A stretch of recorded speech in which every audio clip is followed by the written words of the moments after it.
Alright, we are live, ladies and germs. Yes, this review is coming a week late, but mainly because it was on Monday last week and I had to work. And I watched it yesterday and was going to do the review on it yesterday, but then I decided to take a nap and that nap turned into a sleep. Yeah, but it is what it is. But we're going to go ahead and get this shindig done and over with. So, let's get into it. This is the fuel.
What's happening, ladies and germs? This is the Packerman, and welcome to tonight's live review of the Fuel, where, well, live edition of the Fuel, I should say, where tonight we're going to be reviewing the Food City Dirt Race, which took place last Monday. I hope everybody enjoyed their Easter Sunday, and reviewing it right now because, well, NASCAR was off this week, and since the last week's race happened on a Monday, and when they would really review it until a couple days afterwards, I decided to wait until, well, I wasn't going to wait until yesterday, and then I fell asleep and didn't wake back up until the next morning, so there's that.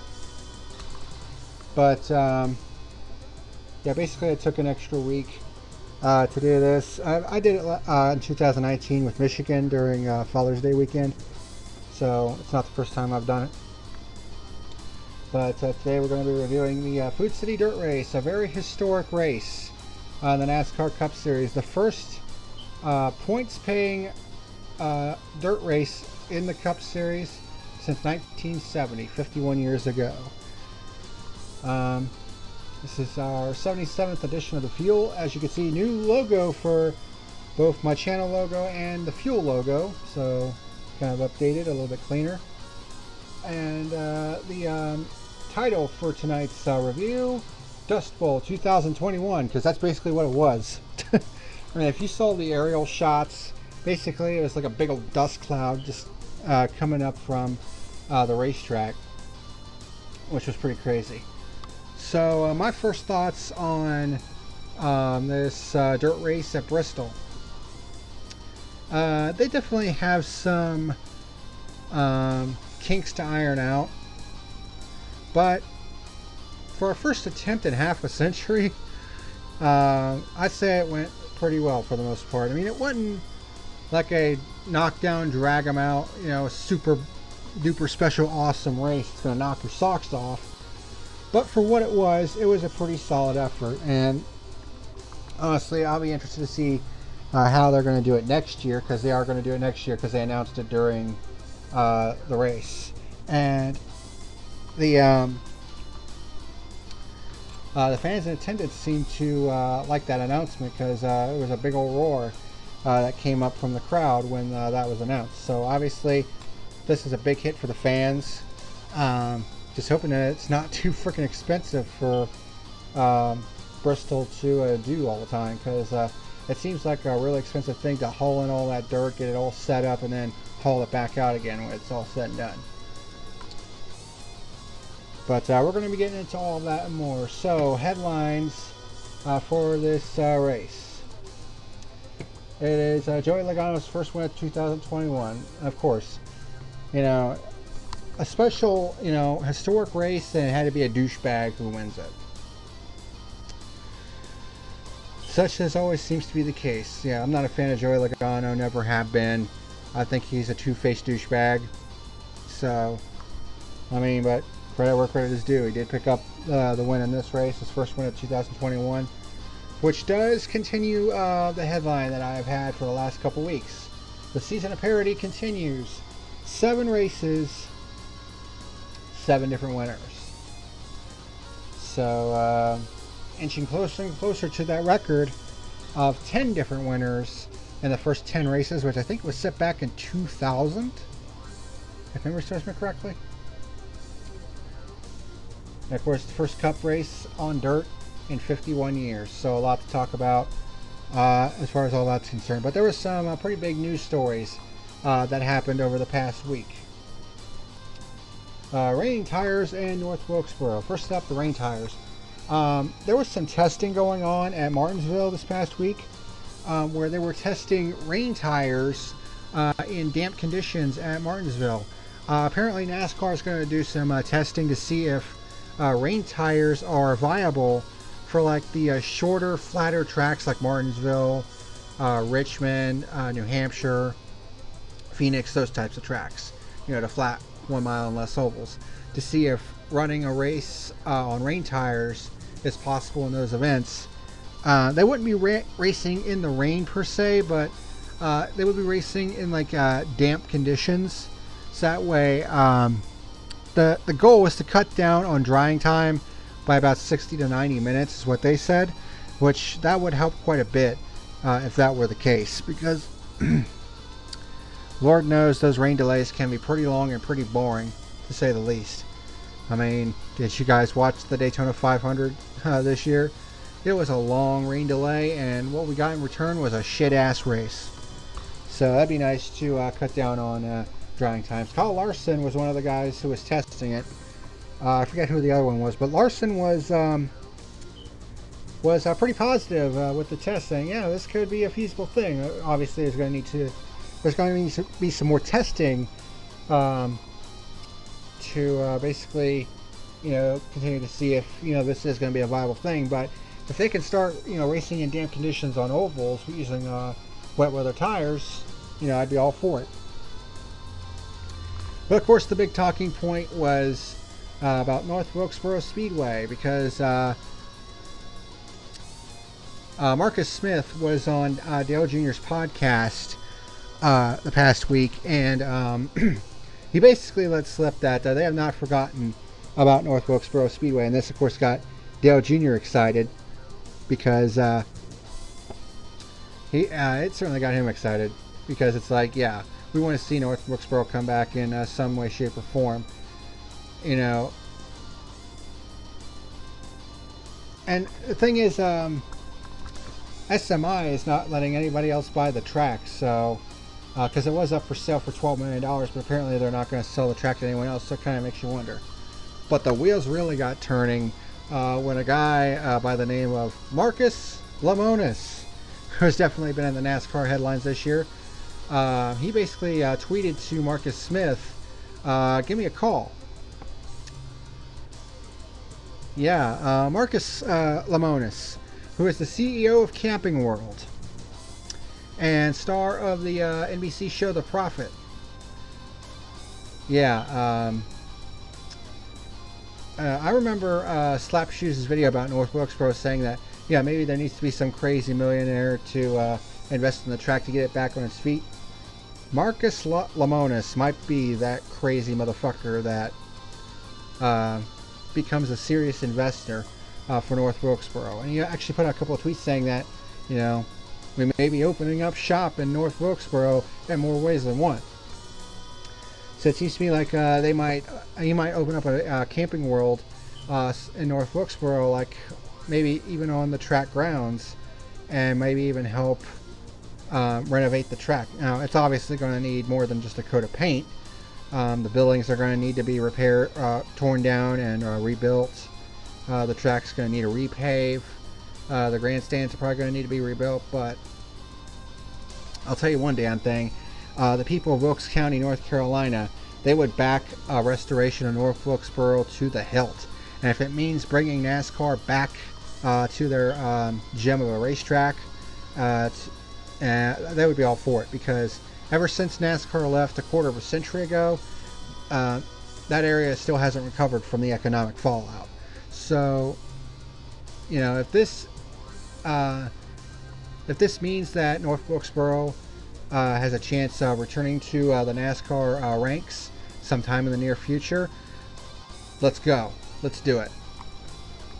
So we'll definitely be keeping an eye on things and see what happens in the near future. Hopefully this isn't just more than just lip service from both of the Marcuses, but something tells me they are serious about it. So hopefully that's the case. But with all that out of the way, let's go ahead and get into this review and get it done and over with. The 2021 Food City Dirt Race at Bristol. The stage links were a little bit different, but after practice and noting the tire wear from the grooved dirt tires that they were using, NASCAR decided to switch the stage links around. Stages 1 and 2 were 100 laps, with stage 2 being 50 laps, but in the middle of stages 1 and 2 there would be a competition caution at lap 50 and at lap 150. So basically it was 5 stints of 50 laps. Okay. So Kyle Larson was going to start from the pole, but had to excuse me, but had to go to the rear of the field due to an engine change. So Denny Hamlin leads the field to the green. Hamlin leads lap 1 as everyone goes sideways to the turns, which look really cool to see in the Cup cars. Of course, we saw it in the Truck Series, but seeing it, the Cup cars going for it was pretty cool. 1 second, sneeze alert. Ugh. Excuse me. But we had our first pure lead change when Kyle Busch got around Hamlin on lap number 2. But then Truex, who dominated the truck race earlier in the day, got by Hamlin for second on the high side, and then by Busch for the lead for a second pure lead change on lap 9. And then Kyle Busch has to come down pit road due to overheating issues, thanks to some mud caking the grill. He seemed to be the only one that was having that problem, because it seemed like everybody else, all the other teams, kind of had their setup to where mud wasn't caking the grill, although there were still some others that were having some overheating issues, like a Tyler Reddick in the middle of stage 2. But Ryan Blaney and William Byron got by Hamlin for second and third. At this point, there were lots of engine temperatures going up due to the dirt. We got a battle for second between Bowman, Blaney, Byron, and Bell, which was pretty good. And we had our first caution on lap 41, and Eric Almirola spins on the backstretch and gets nailed by Anthony Alfredo, Corey LaJoie, and Shane Kolobeck. And that would pretty much take all 4 of those cars out of the race. There was a red flag to clean up the next mess. Truex leads on the restart, but then we immediately get our second caution on lap 48. Byron spins Newman off with turn 2, while Harvick accidentally puts his teammate Chase Briscoe into the wall, trying to avoid the 6 car. Chris Windham and the 15 and Rick Ware in the 51 spin as well, both for Rick Ware Racing. And NASCAR decided that this would be the competition caution, the first one anyways. Truex leads on the restart, but then we immediately get our third caution on lap 53 when Christopher Bell spins from second place on the high side in turn 2. Basically got up into the powdery stuff that was being kicked up into the high groove, and he got up in there and there was no grip whatsoever. He spun out and collects Kyle Larson as well as Ross Chastain. So the 2 favorites to compete for the win due to their dirt racing experience were out early in this race. Larson was able to continue, but Bell was not. Harvick, Briscoe, and Stenhouse also get a piece of the accident. So Truex leads on the restart. Suarez moves up to second in the 99 car. He was definitely my driver of the race. For him to be doing what he's doing in that 99 car, and for him to do what he did in this race with no experience on dirt, that's impressive.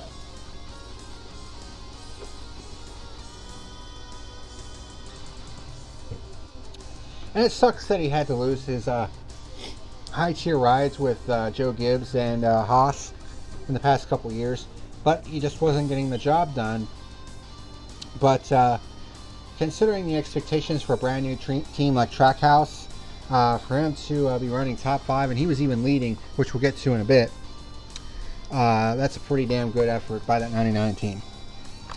Bowman with transmission troubles, no fourth gear, which, considering that you're not really all the way in the throttle on this track, he could get away with being in third gear. But yeah, transmission troubles for the 48 car. Byron was able to get by Suarez for second. He used Josh Bilicki as a pick. And Martin Truex Jr. wins stage number 1. There were no live pit stops for this race. You can only put fuel and tires on during each of the, basically at the end of the 50 lap segments, basically, at the competition cautions and the stage breaks. So you don't lose positions or anything like that. So stage 2, 100 laps. Truex leads the start of stage 2. Things calm down a little bit at the beginning of stage 2. Blaney, Buescher, and Elliott start battling for the 8th position on lap 128, which is pretty good. Suarez starts challenging Truex for the lead, and takes it in turn 4 for our third pure lead change of the day on lap 135. Byron gets by Truex for second. Newman moves up to 5th after being spun earlier in the race, so he recovered nicely. Oh, God damn it. 1 second.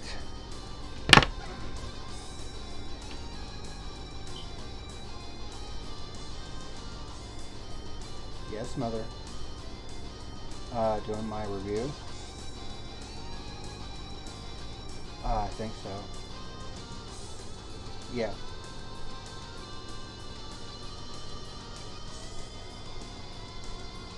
Yeah.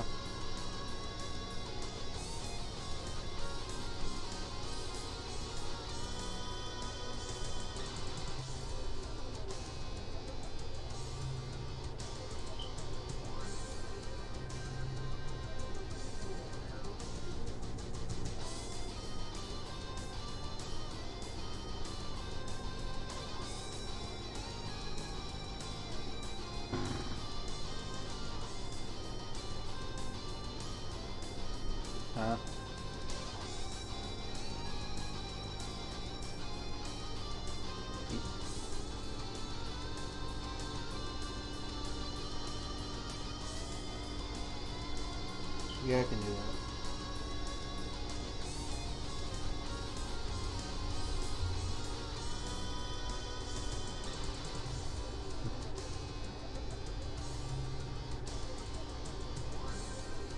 Okie dokie. Alrighty. Love you too. Bye.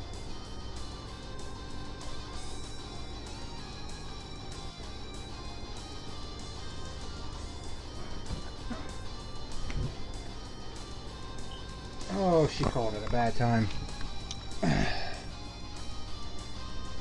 Sorry about that. But anyways, back to what I was doing before. So the top 5 were within a second and a half of each other. We had our 4th caution on lap 151, which was the competition caution. So Suarez leads on the restart. This is where things got a little bit messy, though, because with the double file restarts, the dirt was starting to make it a little bit hard to see, and the sun in the sky was also making it hard to see. So we had our 5th caution on lap 153. Kyle Busch gets into Ryan Blaney, which spins him out. Bowman spins, collecting McDowell, Austin Dillon, Kyle Larson in the 51 and 53 Rick Ware cars. Quinn Half and Ryan Preece were also involved. So Suarez leads on the restart, and we immediately get our next caution on lap 159 when Chase Briscoe gets door checked by Keselowski after some accordion in front of them. Basically got door checked into the inside wall on the front stretch.